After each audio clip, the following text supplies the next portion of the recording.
So, as I said before, today's message is called Transformation. I want to talk about transformation this morning because I believe that transformation is the goal of Christianity.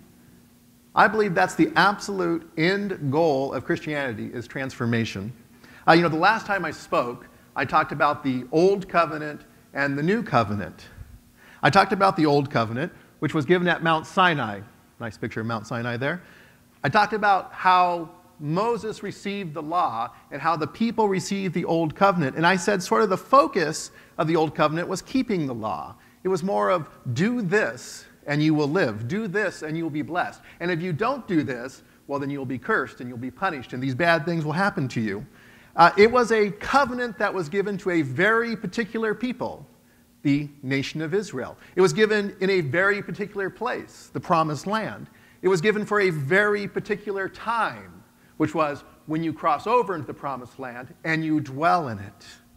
So the covenant had a very particular people, a very particular place, a very particular time, and a very particular focus. Do this and live. And you can see the verse there. Now if you obey me fully and keep my covenant, then out of all the nations you will be my treasured possession. Although the whole earth is mine, you will be for me a kingdom of priests and a holy nation.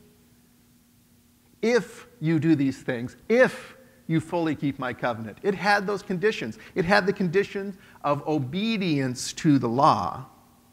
It was not a covenant designed for modern-day Christians. It was a covenant designed for a certain people in a certain place at a certain time. It's not a covenant for us as modern-day Christians. I said that we are under the new covenant, which was established at the Last Supper.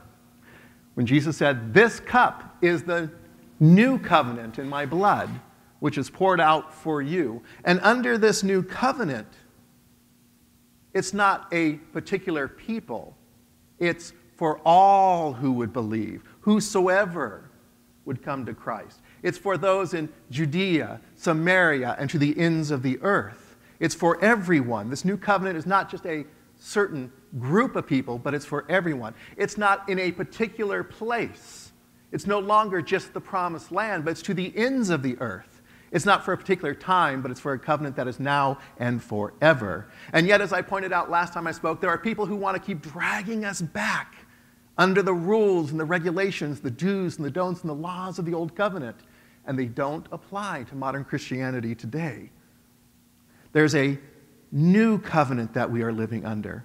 Now, I was discussing these ideas with a pastor friend of mine, not Pastor Dan, it was somebody else I was talking with, and they said, well, I kind of get where you're going with this, but I think there's some problems. I have a few questions for you. And so we were discussing it at the college where I work. We were sitting down, we were talking about it, and he said, well, if the conditions of the Old Covenant no longer apply, this Old Covenant, which spelled out very clearly the do's and don'ts, which spelled out very clearly the laws, which spelled out very clearly what is sin and what is not sin, if that no longer applies, then what is sin under the new covenant? Is there still sin? What is it? I said, well, I have an answer for that. And I said, talking about what is sin, what is heaven, what is hell, all these kind of things. I've talked about this before. Several years ago, I did a sermon called, What is Sin? And I said, I'll tell you what I think sin is. I said, I think that the church has gotten off track with our ideas about sin because we now kind of think of church in this sin management mentality. We have the wrong focus. We keep thinking about churches for sin management, sort of like waste management, try not to produce any. Okay? Try not to sin, and if you do sin, how do we clean that up? Okay? And I think, maybe we are like doing waste management. Maybe we're burying it. Maybe we're recycling it. I don't know what we're doing to it. Okay? But it's like, whatever you do, don't sin. And if you do sin, well, here's the steps to clean it up and, make sure you're forgiven.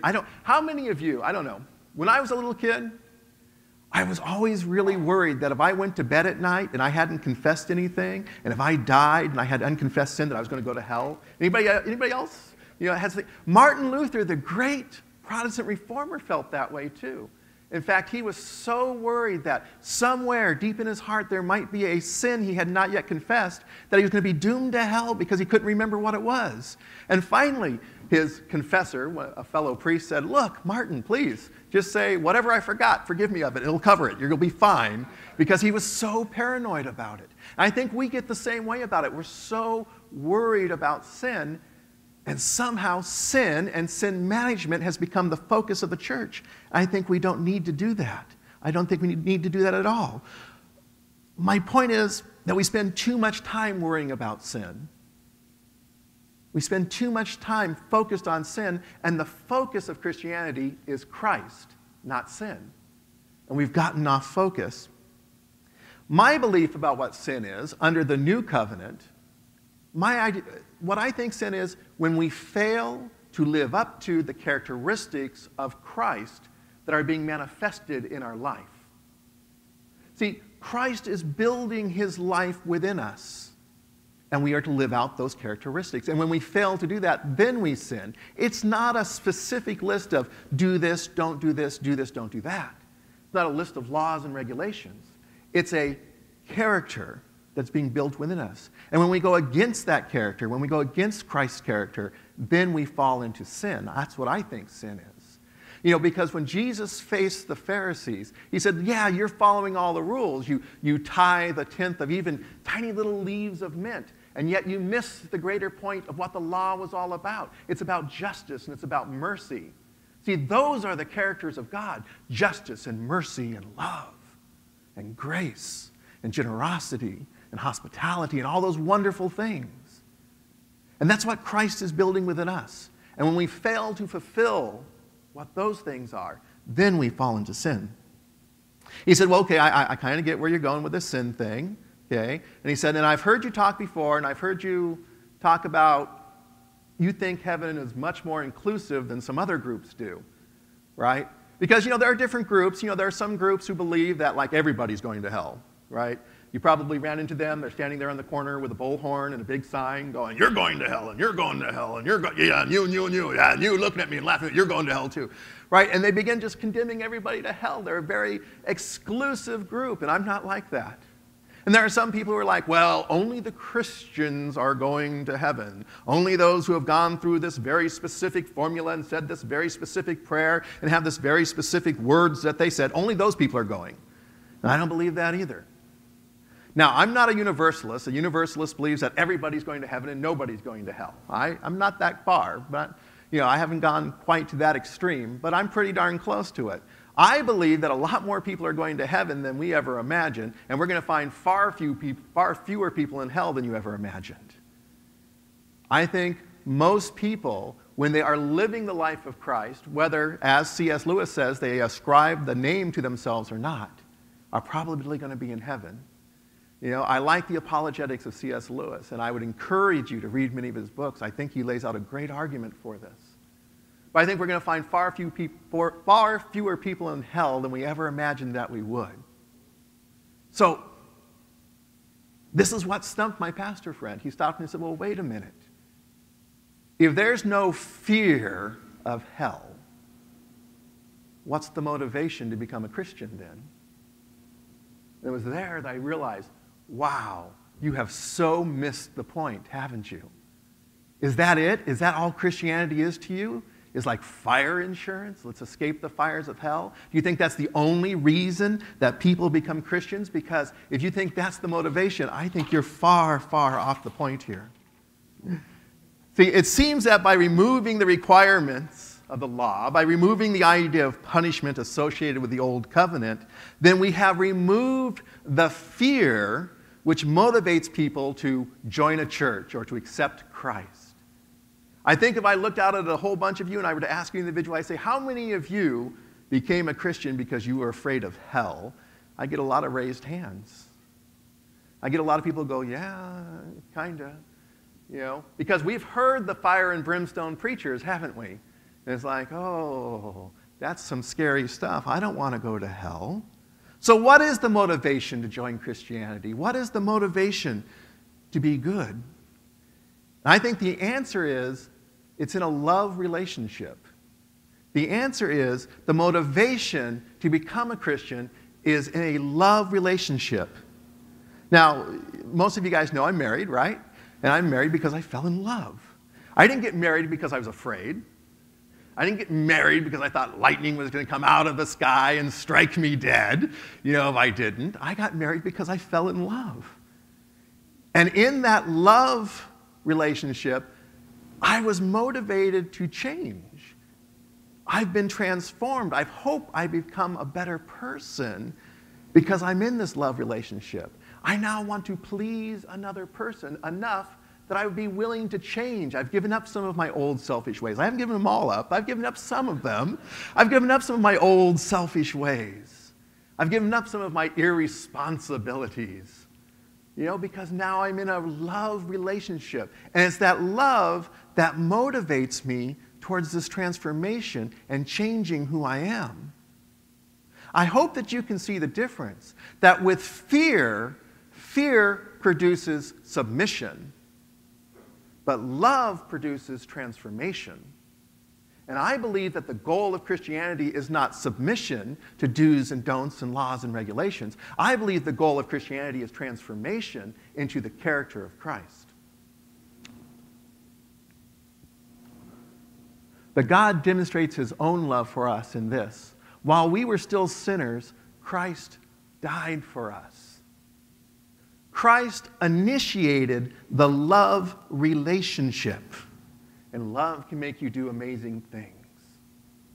Christ initiated this love relationship. See, we're under a new covenant, and we have entered into a love relationship with God himself, with Christ.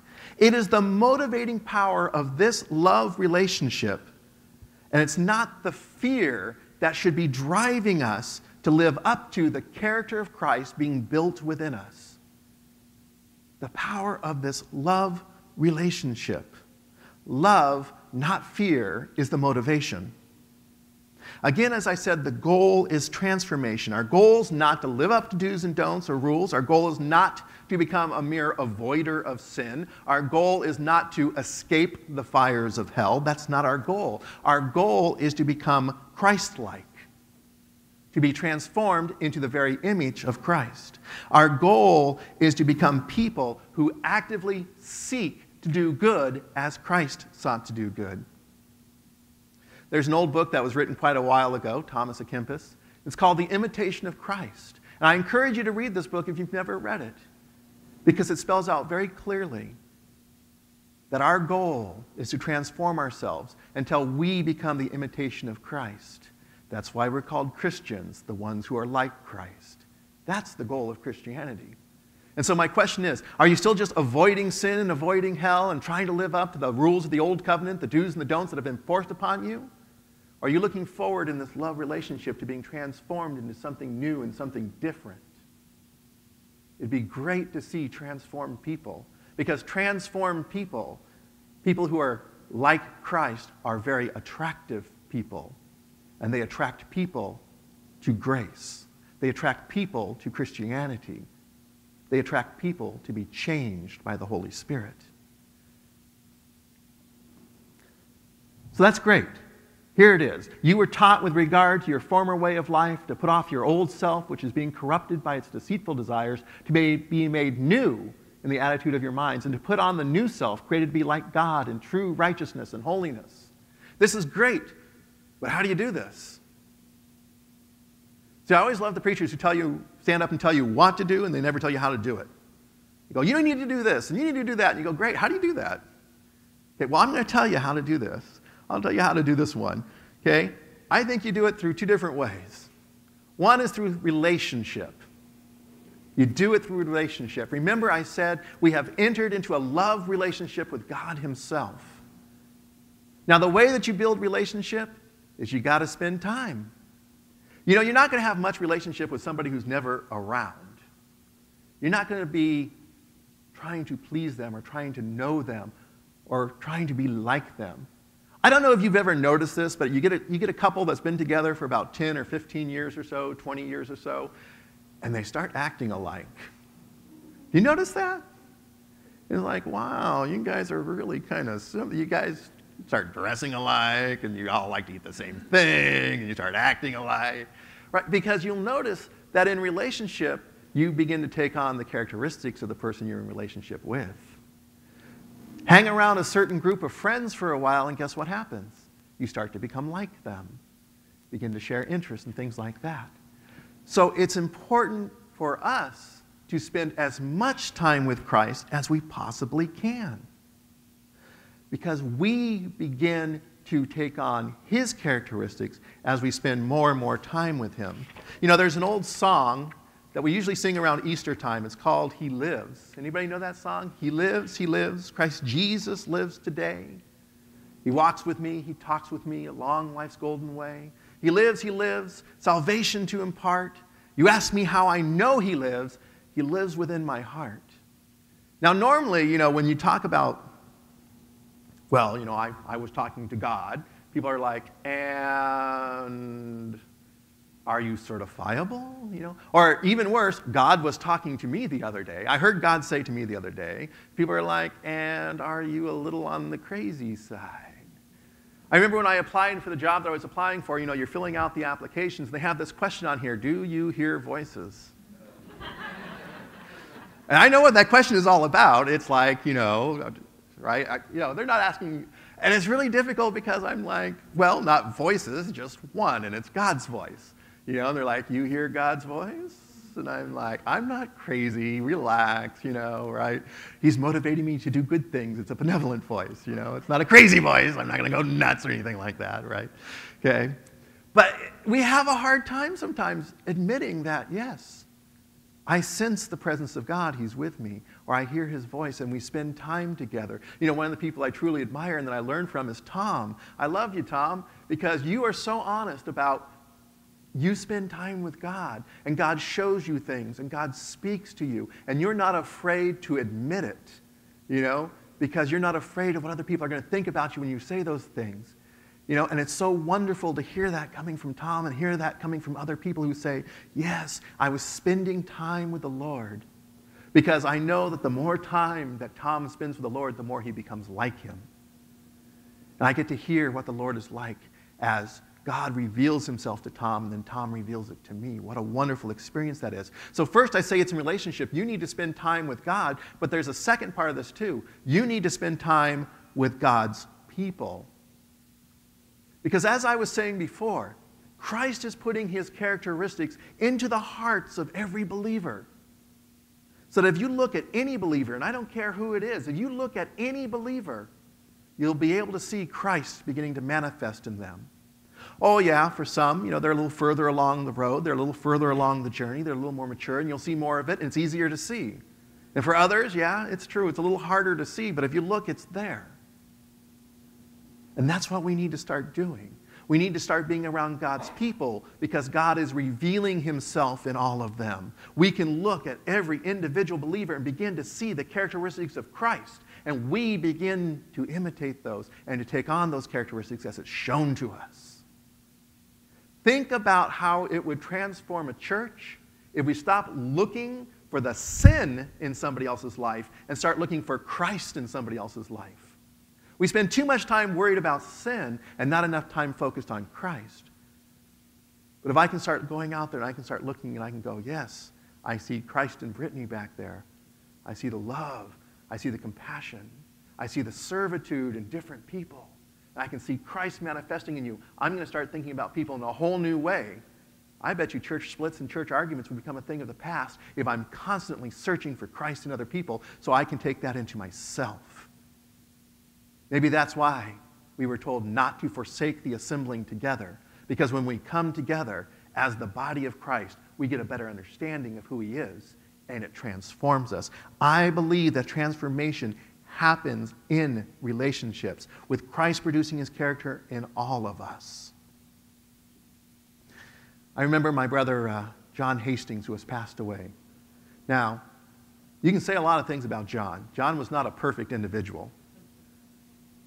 I mean, you could pick away at him, and I'm sure if you really wanted to, you could, point out all the places where he failed and where he sinned. But I'll tell you what, I don't think any individual has taught me about a deep and devotional love to the Word of God. That man showed me a love for the Word that was phenomenal. And he inspired me and he encouraged me to deepen my love for the Word. You know, and I'm the one standing up here, you know? And yet this is the person who encouraged me. He changed me because he allowed Christ to be manifested in his life. And it was in that relationship that I was able to call him friend, that I was changed and transformed. So I believe first that we must have relationship with God, and second, we must have relationship with God's people, because that transforms us, it changes us. You become like who you hang out with. You become like those you have relationship with. Finally, I think it also takes practice. Practice. This is a word we don't like as Americans. I think it's interesting as Americans, we think that if we talk about something and once we like, oh yeah, I know it, I get it, we think we're done with it. And I kind of blame that on G.I. Joe. Right? Because G.I. Joe always stood up and at the end of his cartoon he said, now you know, and knowing is half the battle. You know, and as I always say, yeah, and half the battle gets you dead. You got to finish the battle. Right? Now that you know, that's great. What are you going to do with it? And I think it takes practice. You know, nobody goes out and buys a golf club and calls themselves a golfer unless they've gone and taken a few practice swings somewhere. Nobody ever calls themselves a musician, hopefully, unless they've practiced a few times. Nobody calls themselves a sign language interpreter, hopefully. That's what I do. I train sign language interpreters. I'm like, you're not an interpreter until you've practiced a lot. A lot. I want to see more practice out of you. Because to become whatever you want to become, you must practice. So if you want to become like Christ, you must first practice those things that you want to become. You want to be more generous like Christ, then practice generosity. Are you practicing it, or do you just think it's going to appear one day full form? I don't think so. You want to practice, you want to become more kind, you need to go out there and practice kindness. And that's not always easy because, you know, nobody likes the practice part of something, right? Who likes sitting down at a piano and playing scales all day? Nobody likes doing that, but that's an important part of the practice. Nobody likes going out and having to practice that backswing over and over again a few thousand times, but that's part of the practice. And sometimes going out to do a kind deed is not very, I don't really feel like doing this. Well, get out there and practice anyway, because the more you practice, the more you become what you practice. And we've got to get into the habit of practicing. It's interesting, you know, we talk about the golden rule. Do unto others as you would have them do unto you. And I pointed out before that oftentimes we use the golden rule incorrectly. Because even though we say it in the positive, do unto others as you would have others do unto you, we really sort of vocalize it in the negative, right? It's usually when you've done something bad that your grandma or your mom or whoever corrects you will come up to you and go, don't you know, do unto others as you would have them do unto you? And what they're really saying is, you shouldn't have done that, because that's not nice. And they put it back into the negative. You know, when Jesus stated the golden rule, do unto others as you'd have them do unto you, he was not the first person to use similar words. You can go back through history, and there were similar sayings going back literally thousands of years. But it was always stated in the negative before. Do not do to others what you would not have done to you. In other words, avoid doing these things because they're not nice. See, it goes back to sin avoidance.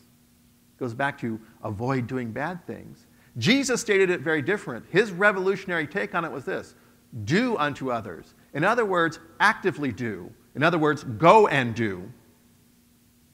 Go and do the things you want done unto you. You want kindness, then go do it. You want generosity, go do it. You want hospitality, go do it. And then it will be done unto you. In other words, get active in your life. Don't just avoid doing bad things. Actively go out and do what's good.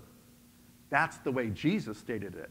What a revolutionary thought. Because he knew you become what you practice. The more you practice these things, the more you become these things. Want to be hospitable? Start inviting some folks over. Well, I don't have any friends. Well, that's because you're not very hospitable. Start inviting some folks over, and you never know. They might become your friends. Okay? The only weird one you have to worry about is a lot of people say, well, I want to be a leader. I'm like, you want to be a leader? Be a servant. Because that's the way Christ did it. Leaders are servants first. You got to remember Christ was the ultimate servant, even to lay down his life for all of us. The point that I'm trying to make today is that it's not sin avoidance that is the point of Christianity. It's transformation that is the point of Christianity. Our goal is to be transformed into the image of Christ. And we do that within the context of love relationships. A love relationship with Christ, who is present with us, who lives within our heart, and the love relationship that we have for one another as he manifests himself in our brothers and sisters. And we do that by actively practicing these characteristics, these love characteristics. We have to actively practice them in our daily lives. See, you don't need the law. You don't need do's and don'ts. You don't need rules and regulations to tell you what to do. What you need is for Christ to change who you are, and then you will do the things that you should. We don't need another rule book. We need change. We need transformation, and then we will do the things that we need to do. With that, we're going to have the prayer team come back forward.